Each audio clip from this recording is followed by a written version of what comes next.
This is the epic story of the Battle of Crete, one of the most bitter and exciting battles fought between German and Allied forces during the whole of the Second World War. The decisive action took place in May 1941 over 5 days, and twice its outcome hung in the balance. By the end of the third day, the number of German losses exceeded the total of all losses in all other theatres since the outbreak of hostilities. Yet, despite overwhelming odds, 8,000 men defeated an Allied army nearly 5 times its strength. These were the brave airborne soldiers of the Fallschirmjäger.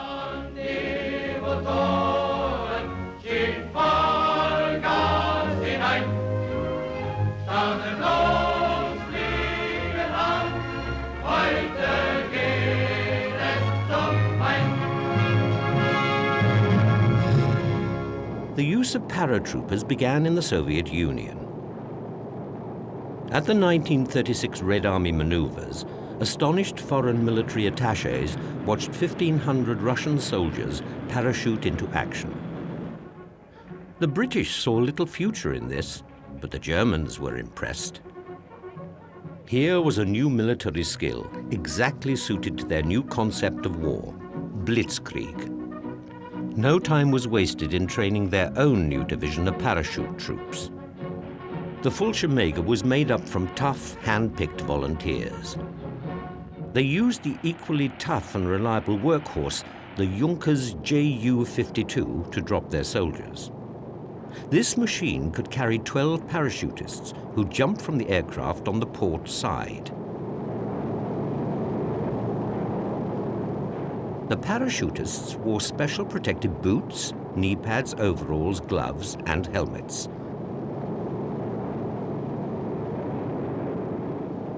The Luftwaffe Eagle crest was prominently displayed on the side of these soldiers' helmets. These airborne soldiers were part of the German Air Force, whilst others came under the control of the army. Göring now had his own private army which could balance Himmler's elite Waffen-SS. They carried machine pistols with them when they jumped, and all heavier equipment was dropped alongside the troops in metal containers. The parachute used opened automatically and proved efficient. The only drawback was that it held the parachutist on a single harness on his back. This allowed no control at all over the canopy or direction of the drop, and dropped the soldier at an angle which would horrify modern-day parachutists. By the outbreak of war in 1939, the Germans had amalgamated their airborne troops into a crack division of paratroopers under the command of General Major Kurt Student. The first real major airborne offensive came on the 10th of May 1940, when they landed in Belgium and took the bridges over the Albert Canal and the fortress of Ibn Emil. The German parachute troops had also been involved from the beginning of the war. They took part in the occupation of Denmark. In Norway, they also fought heroically, and it was here that the parachute troops won their first Knight's Cross.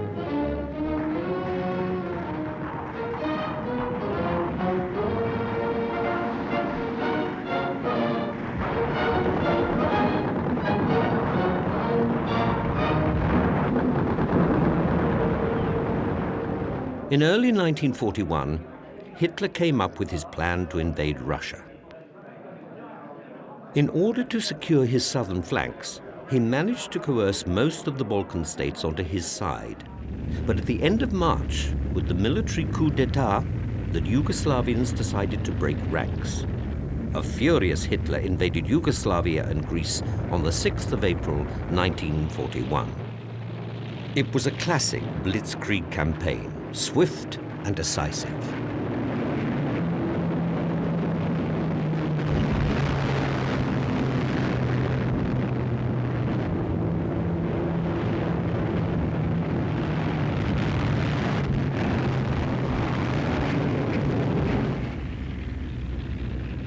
The Yugoslav forces were ill-prepared to face such an onslaught and were quickly overrun. The Germans entered the capital Belgrade on the 12th of April, and Yugoslavia surrendered 5 days later. Greece held out a little longer, but the British contingent were forced back and had to be evacuated by the Royal Navy.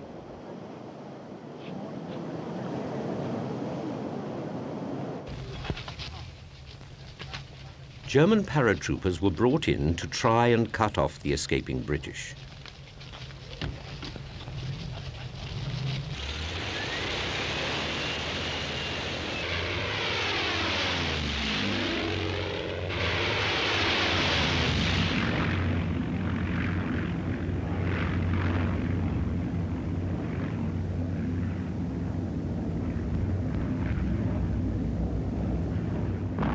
One of the remaining strongholds was the Corinth Canal, the small bridges there constituting the sole line of communication between the Peloponnese and mainland Greece.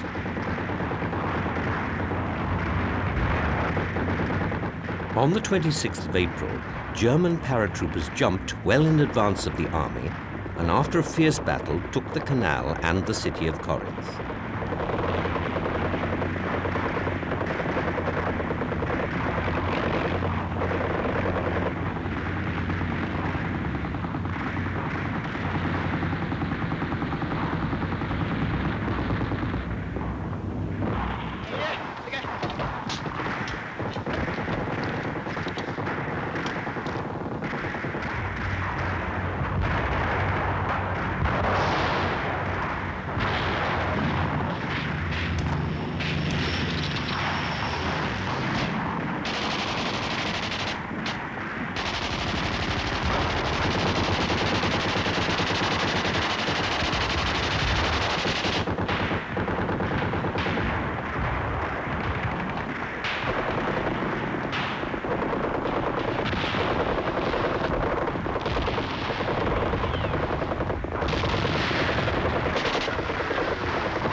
The British had been driven from the mainland, but still occupied the island of Crete.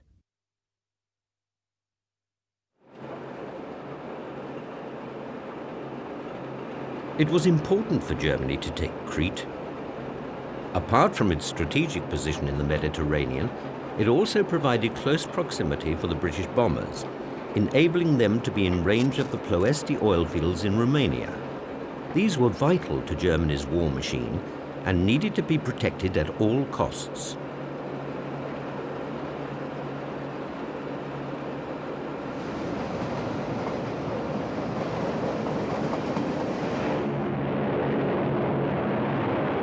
Likewise, German-Italian shipping routes ports throughout the Mediterranean were also under threat from the Royal Air Force and the Royal Navy.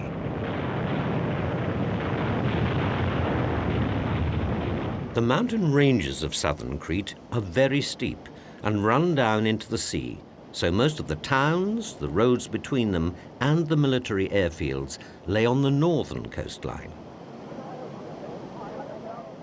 Major General Freiberg, who brought the New Zealand division to Crete from Greece, was appointed as commander of the entire Crete garrison.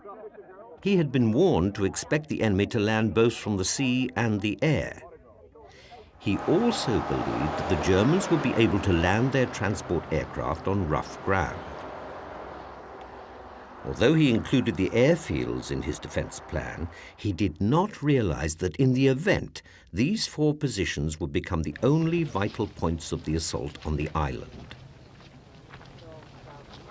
The garrison consisted of a United Kingdom brigade and a Royal Marine unit, reasonably well equipped and fresh.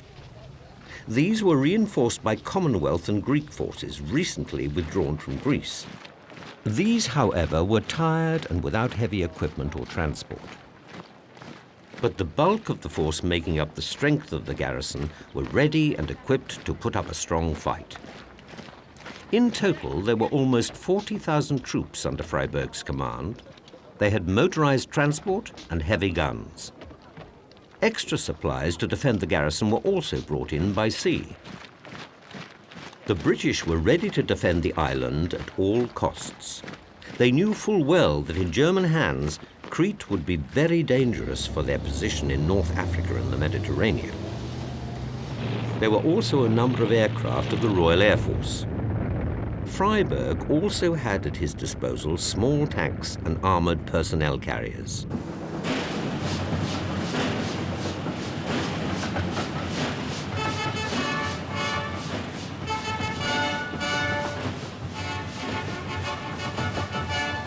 The Germans were on the move. The troops were being transported south through the Balkans, ready for the invasion.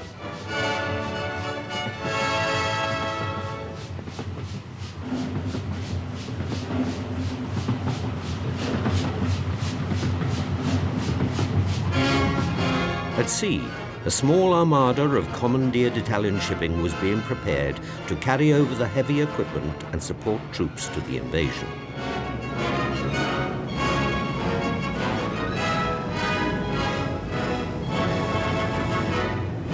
These were supported by the bombers of the Luftwaffe and naval destroyers. In Greece, the paratroopers were preparing.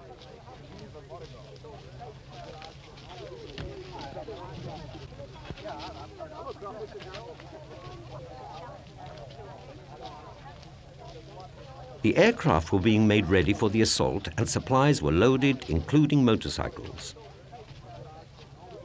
The mixed staff of naval, air and army officers, including General Student, conferred over aerial photographs, planning the final strategy.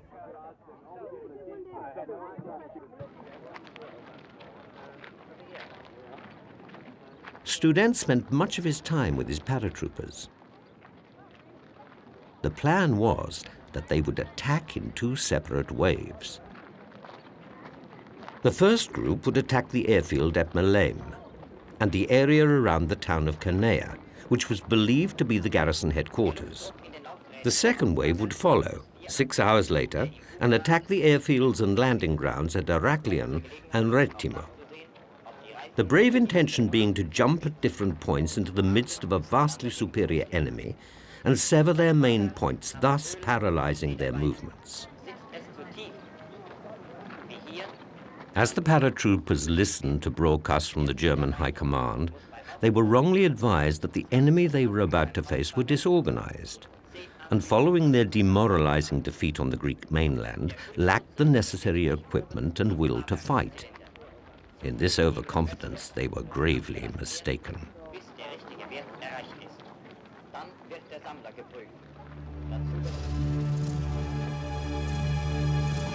The orders to attack were transmitted from the general headquarters and were sent by dispatch rider to the airfields of the waiting parachute commands.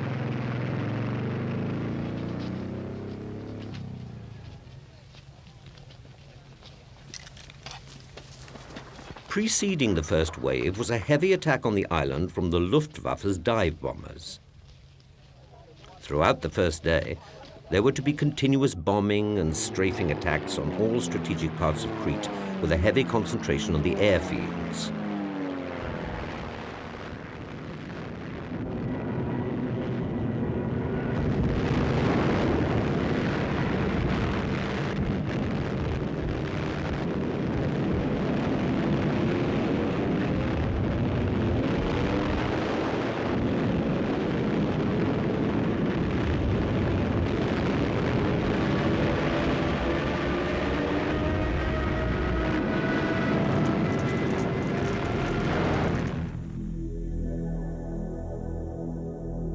These airfields were irreparably pitted with bomb craters, and almost all of British fighters were destroyed on the ground.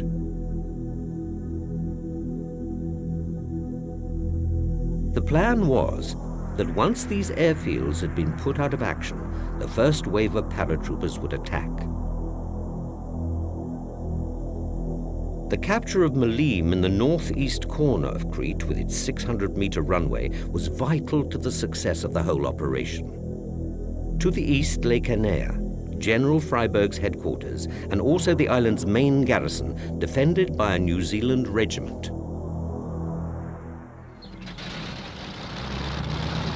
Just after dawn on the morning of the 20th of May 1941, the first of the Junkers Ju-52s prepared to take off. As the 12 paratroopers boarded their aircraft, there was an air of apprehension. Contrary to their brief and what they assumed to be an ill-prepared enemy, they were about to face an Allied force which outnumbered them 5 to 1, and one which was ready and waiting to fight a hard and ferocious battle. As the signal is given for the first wave to take off, the aircraft lumber down the runway.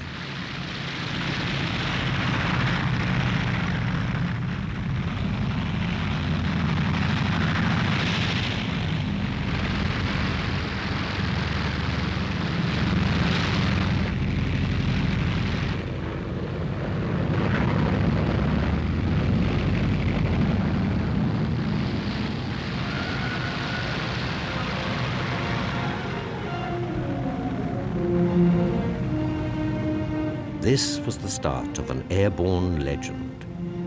For the first time in history, an island, and moreover a strongly fortified and heavily defended one, was about to fall to an airborne assault.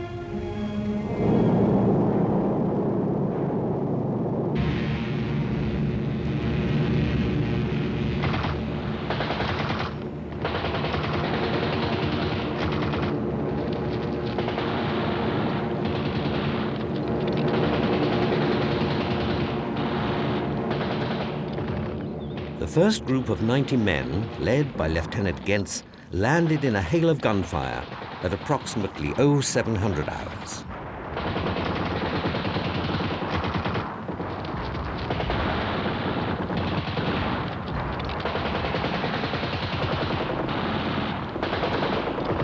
Despite heavy casualties, they succeeded in knocking out the anti-aircraft positions south of the Malim airfield.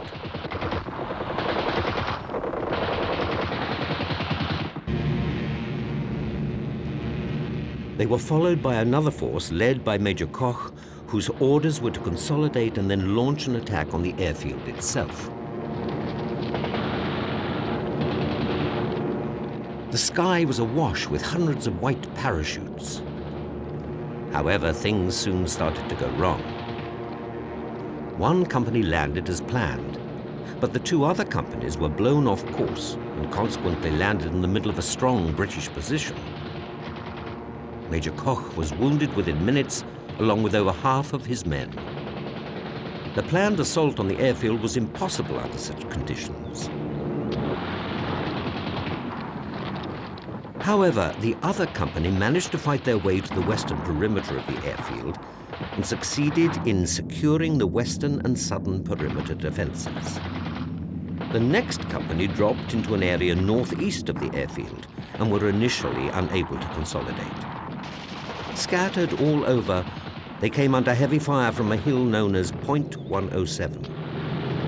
Another group, under the command of General Major Meindl, successfully landed in the vicinity to the west of the airfield. But Meindl was seriously wounded as the force came under heavy fire from the British. It was impossible to secure the airfield. The paratroopers were having enough trouble securing their own positions. And to compound the problem, a counterattack from the British was expected at any time.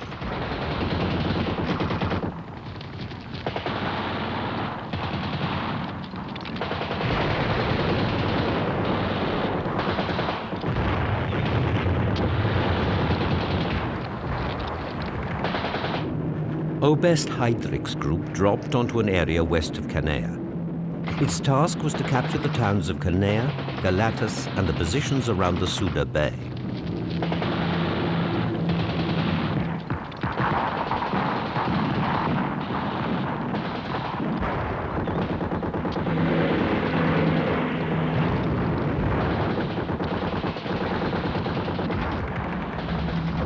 Major Heilmann's battalion parachuted into the middle of a surprised but very determined force of New Zealanders and met with fierce opposition.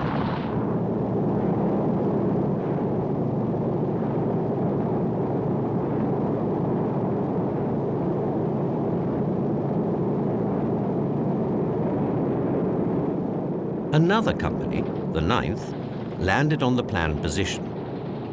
Unfortunately, others dropped onto mountains and some even dropped into a large reservoir, resulting in many paratroopers drowning.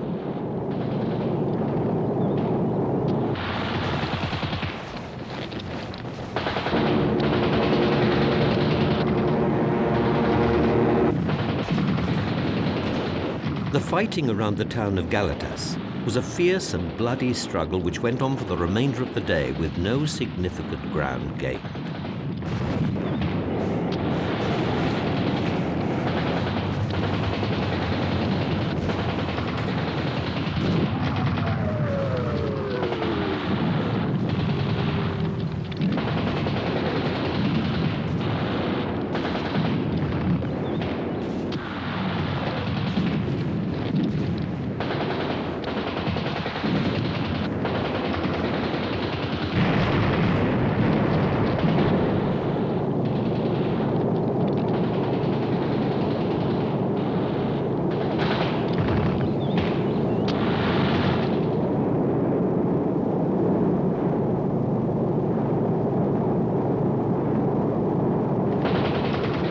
Another battalion dropped near the Agia prison, a useful strongpoint from which they could control the main road from Heraklion to Canea.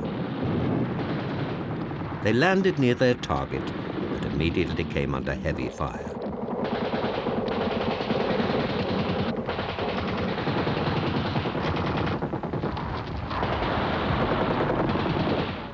After a long struggle, they did manage to secure the prison and turned it into the regimental headquarters. The paratroopers now had a stronghold, but still were unable to make any headway towards Canea. Practically everything had gone wrong with the first wave. None of their prime objectives had been secured, and several battalion and company commanders had been killed or wounded. On the Greek mainland, however, nothing of this was known. But the second wave had also encountered problems. The time planned to reload and refuel the returning aircraft was too short, as they had to be refueled by hand from jerry cans. This would mean that the second wave would have to take off in small groups rather than en masse. Student had realized beforehand that his plan to take all key positions in the first day had been ambitious, to say the least. His troops would be scattered over a large area, and splitting the second wave into small groups only compounded the risk. Unaware of the failures of the first wave, Student and the other officers in the high command went ahead as planned. The second wave was to hit the airfields of Retimo and Heraklion. The first groups took off at 13:30 hours en route to Retimo.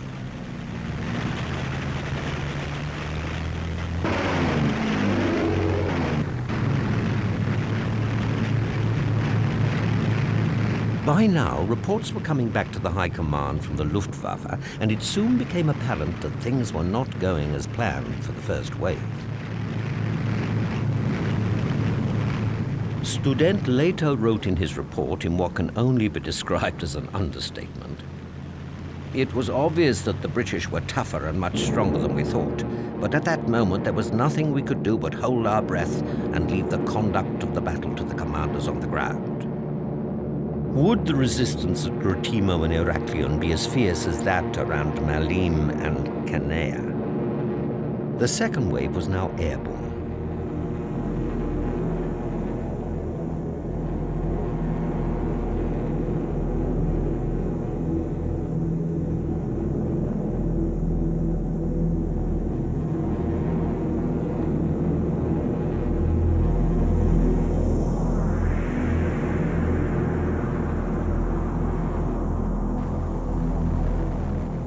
As they approached the coast of Crete, a handful of British fighters were there to repel them, but resistance was light, and the Junkers Ju-52s forged ahead.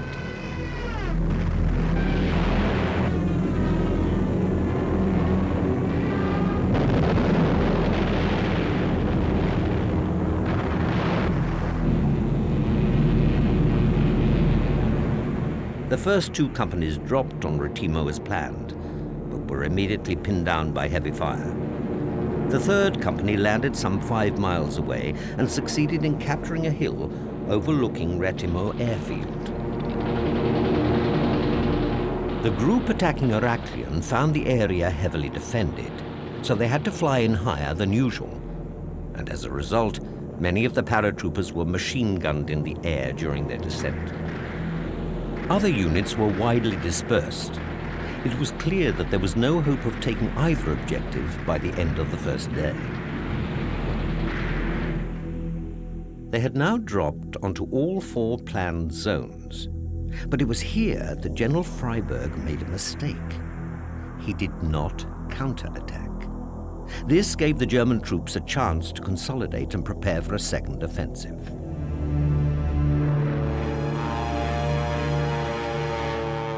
The next morning saw a heavy attack by the Luftwaffe, concentrated around Malim airfield. Although the Battle of Crete was still hanging in the balance, the Allies, by not attacking the German forces during the night whilst they were scattered and disorganized, had lost their best opportunity. By counterattacking in force, they could have swept the Germans into the sea. Now it was too late. Whilst the attack came from the air, the paratroopers on the ground at Malim managed to capture 2 heavy guns and turned them on the Allies. By 1400 hours, 2 more companies had landed at Malim, and before long the whole area around the airfield became a massive battlefield, each side gaining ground. After a hard fight, the airfield defenses were finally overrun, and the German forces had cleared the path to land further forces and reinforcements. By 1500 hours, the Ju-52s began landing, and with them came fresh troops and heavy artillery.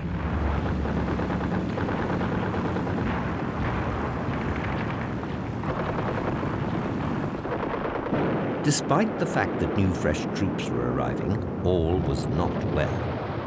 At sea, 2 convoys of small commandeered Italian craft carrying 2 battalions of troops to Crete had been met and engaged by the Royal Navy. The convoys were sunk. Only 51 men and 1 officer survived. On Crete, losses were also running high. Some of the aircraft had been shot up before managing to land, leaving only the dead and wounded inside. Fierce resistance from the Allied forces were taking a heavy toll on German casualties. 1 complete battalion, save only 5 survivors, had been wiped out in 1 battle alone. The seriously wounded were being sent back to the mainland in the Junkers, which had landed with fresh troops. Almost 40% of Student's initial assault force in the first 2 waves were now dead, wounded, or being held captive. But as reinforcements came in, it appeared that the worst phase of the battle was over.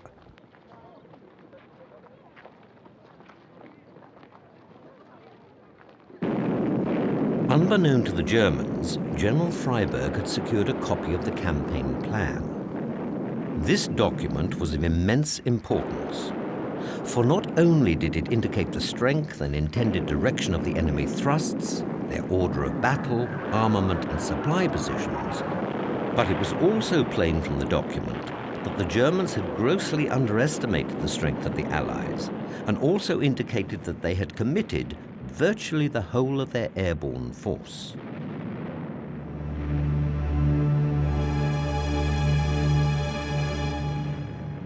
When May the 22nd dawned, the worst phase of the battle was over for the Germans. However, this was not apparent to Hitler and his advisors, who were dismayed at the losses and would not allow any mention of the Crete landings in the press or on the radio. The deployment of new troops and reinforcements continued regardless of the fierce resistance from Allied troops all over the island. The new divisional commander, General Major Ringel, had been brought in to assume command of all forces in the Malines area, organizing his scattered forces into 3 battle groups.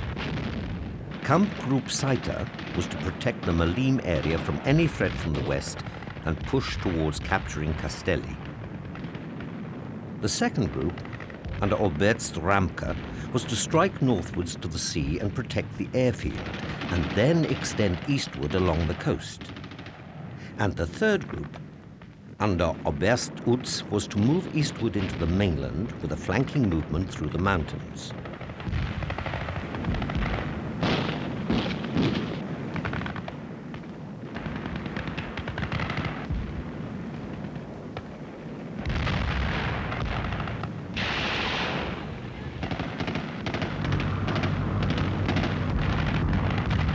Throughout the day, troops and supplies continued to be flown in. Some aircraft even began to make the precarious flight over enemy territory to bring much-needed food, water, and medical supplies to the small pockets of men on the ground. Unable to move and pinned down by Allied defenses, some of these small groups had been without food and water for over 24 hours, and ammunition was running short.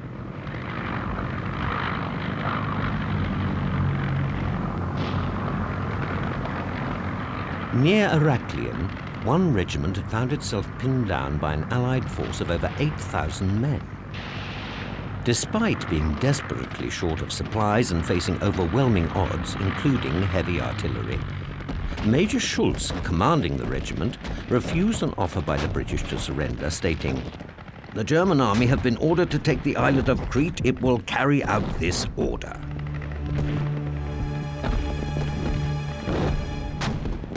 On the west of the island, one battalion had progressed towards Castelli and reported hard fighting against armed civilians. These partisans had carried out frightful atrocities on the wounded and dead Germans.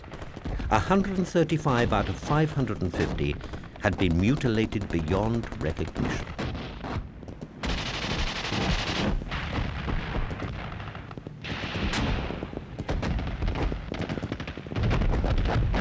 Throughout a day of concentrating and regrouping the various pockets of scattered paratroops in Gurupa West sector, supplies were brought forward and fresh troops were landed on the island at Malines.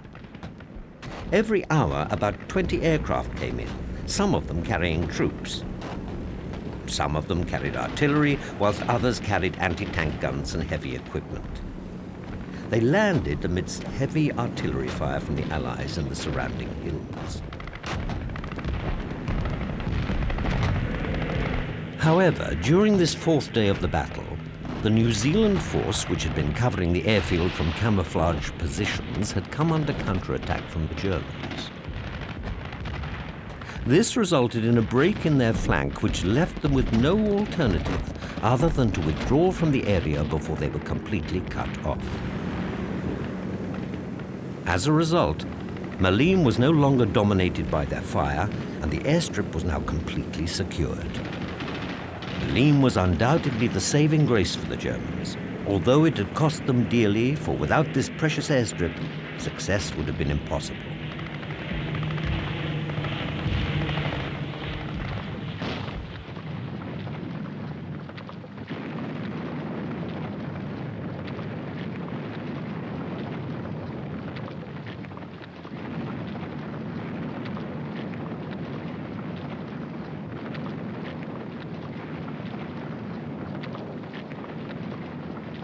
The Germans were now pushing south to reinforce the group under Oberst Utz. The second force of 2 companies worked its way towards the south coast to strike and secure the town of Paleo-Ora. Operation Mercury, as it was codenamed by the German High Command, was beginning to gather momentum.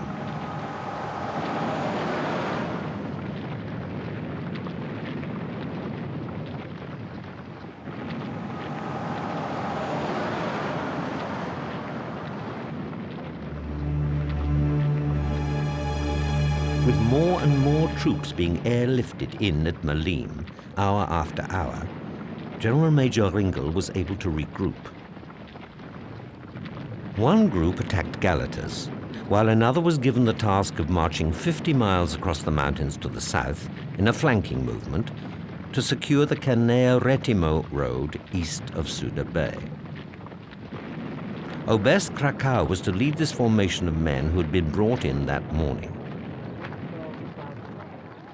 On May the 24th in Germany, news was released that German paratroopers had been battling against part of the British Army on the island of Crete since the early morning of May the 20th, a sign that Hitler was beginning to feel confident in the success of the operation.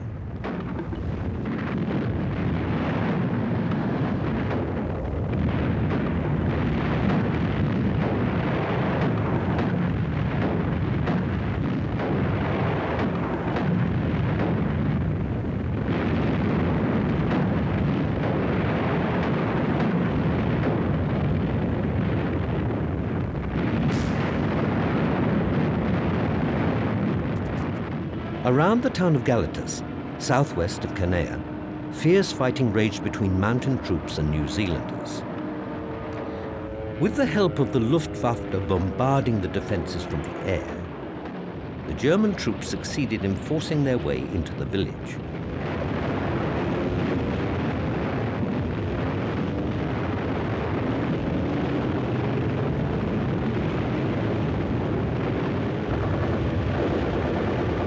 On the morning of the 25th, Oberst Heydrich's paratroops, surrounded in what was known as Prison Valley since their landing on the morning of the 20th, came into contact with fresh reinforcements.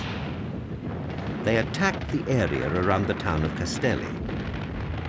Thrust and counter-thrust was accentuated by the crashing sound of artillery shells and the scream of the Stukas overhead.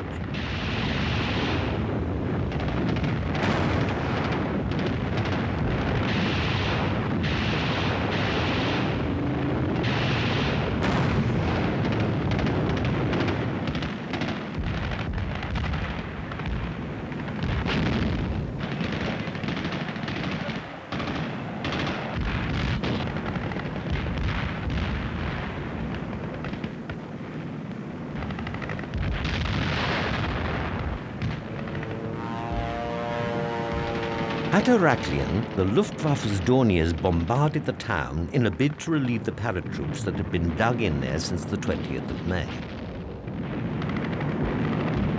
The British had been trying to bring in supplies and reinforcements by sea, but the bombers prevented those ships from docking.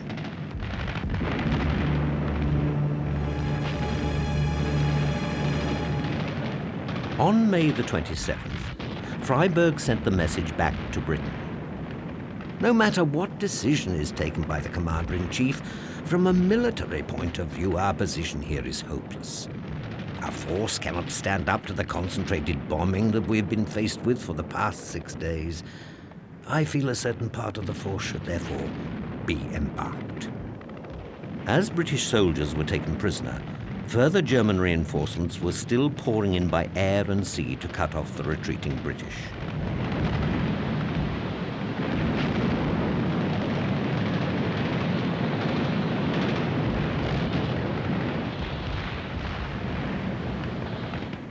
On May the 27th, the British gave the order to evacuate the island, and the troops started to withdraw southwards.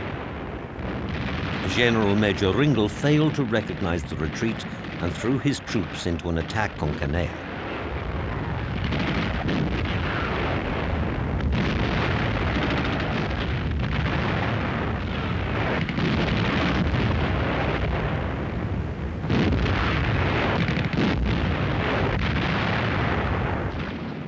By late afternoon, despite counterattacks by the New Zealand and Australian forces, the Germans had penetrated the town, and Canea and Suda Bay fell into German hands.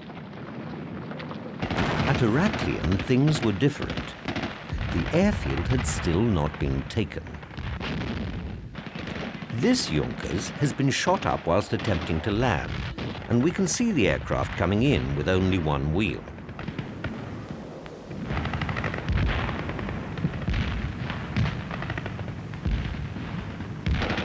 A lucky escape for those on board. Further south, Kampfgruppe Krakow had toiled through the mountains to outflank the British west of Stylos. Within a few hours of heavy fighting, they had control of the road which led south.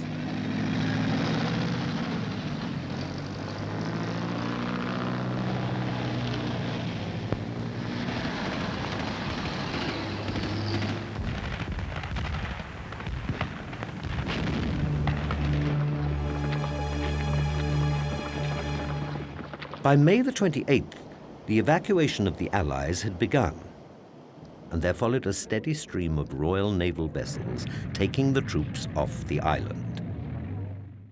The Germans moved west and then took the road south to meet the retreating Allies in a bid to cut them off. There was fierce fighting, but the Allies managed to hold off the German advance, allowing the Royal Navy time to make several return journeys to get their troops off. They managed to get nearly 15,000 men to Egypt, but the passage had cost the British Mediterranean fleet dearly from the attacks by the Luftwaffe.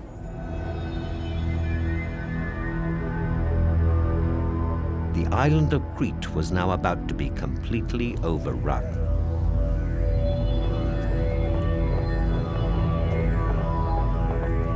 By May the 30th, the whole of Crete, except the port of Sfakia, was in German hands, and pockets of the Allied troops were being rounded up. Malim, Canea, Suda Bay, Retimo and Heraklion had all fallen to the invaders, and when the German troops entered the towns, they found very little resistance.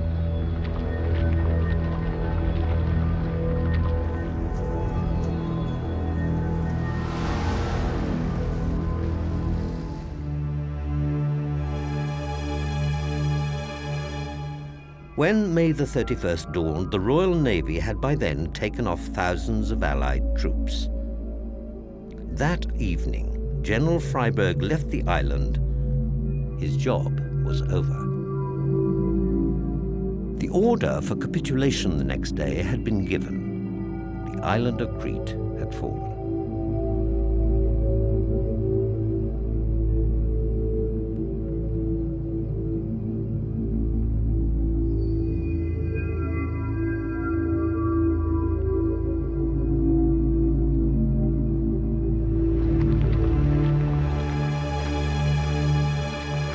At 0900 hours on June the 1st, 1941, the remaining British, Australian, New Zealand and Greek troops surrendered to the Germans.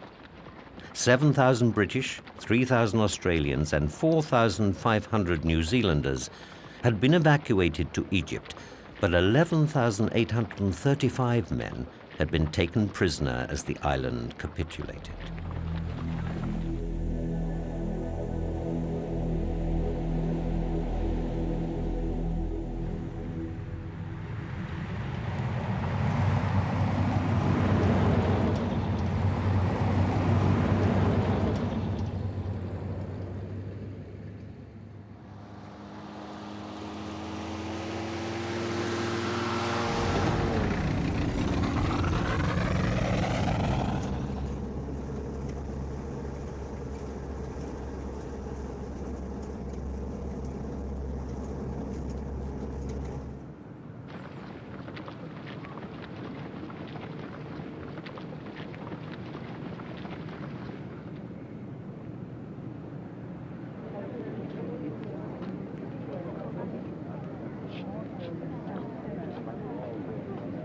Over the course of the battle, 1,742 British and Dominion soldiers had been killed. A further 1,737 had been wounded. The Royal Navy had also suffered heavy losses. In trying to rescue the men, 1 aircraft carrier, 6 cruisers and 9 battleships were badly damaged, and 3 cruisers and 6 destroyers had been sunk. Just over 2,000 men had been lost at sea, and a further 500 had been wounded. The number of Greek troops and civilian casualties has never been precisely established. Of the troops that were left on the island, some managed to make their own escape and headed into the hills. Others found abandoned landing barges or fishing craft. Although no accurate figure is recorded, it is believed that several hundred men made their own escape from the island. For the people of Crete, there now followed the horrors and turmoil of occupation under the Nazis. Any Cretan found harboring an Allied soldier was severely punished. And in some cases, when the Gestapo and the SS began a later and thorough search of the island, the villagers offering shelter to those that had escaped were shot. As for the German garrison on Crete, it found itself somewhat out on a limb. It was too far from North Africa to affect the war there, and, more importantly, it did not prevent the United States Air Force from bombing the Ploesti oil fields on 2 separate occasions.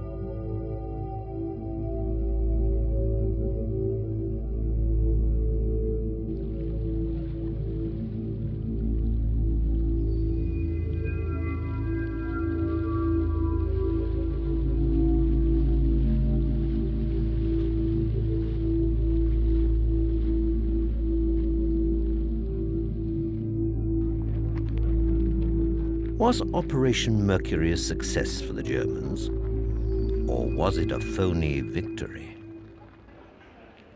In all, 10,000 paratroops had been sent in by parachute, 750 came in gliders, a further 5,000 had been brought in by air transport, and 6,000 had been brought in by sea. Of the 22,000 or so men committed to the battle, a staggering 6,000 had been killed. Among the casualties were some of the key men in the German airborne force. General Major Sussmann, Major Braun, Major Scherber, Oberlieutenant von Plessen, all had died in the fight for the island. Out of the 500 transport aircraft, 271 had been lost. In the words of Winston Churchill, the very spearhead of the German lance has been shattered. When Hitler, who had taken a considerable interest in the airborne forces right from the early days, heard of the losses, he was sufficiently perturbed. So much so that he told the paratroops commander, General Major Student, "The day of the paratrooper is over. The parachute arm is a surprise weapon, and without the element of surprise, there can be no future for airborne forces." After the battle for Crete, there was never to be another large-scale German airborne operation.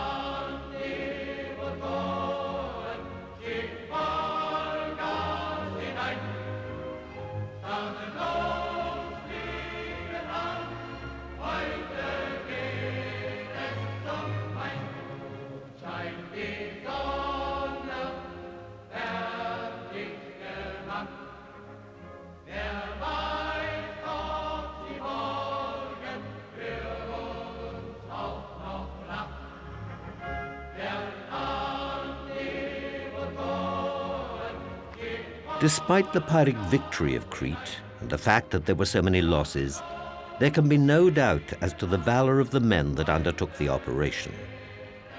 They had taken part in history's first and still only successful purely airborne operation. They could be proud, and justly so, of their achievement in taking on a force 5 times their own strength.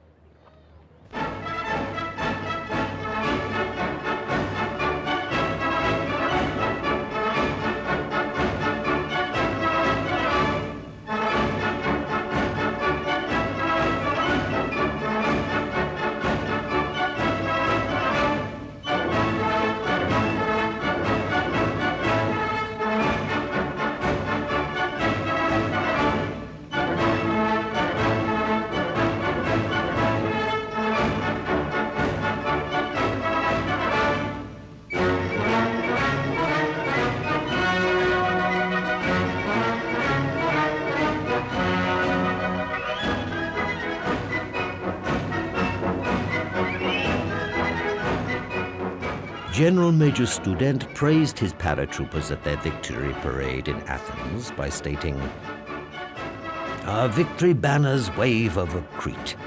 You, my paratroopers and airborne troops, have, under your proven leaders, achieved unprecedented feats."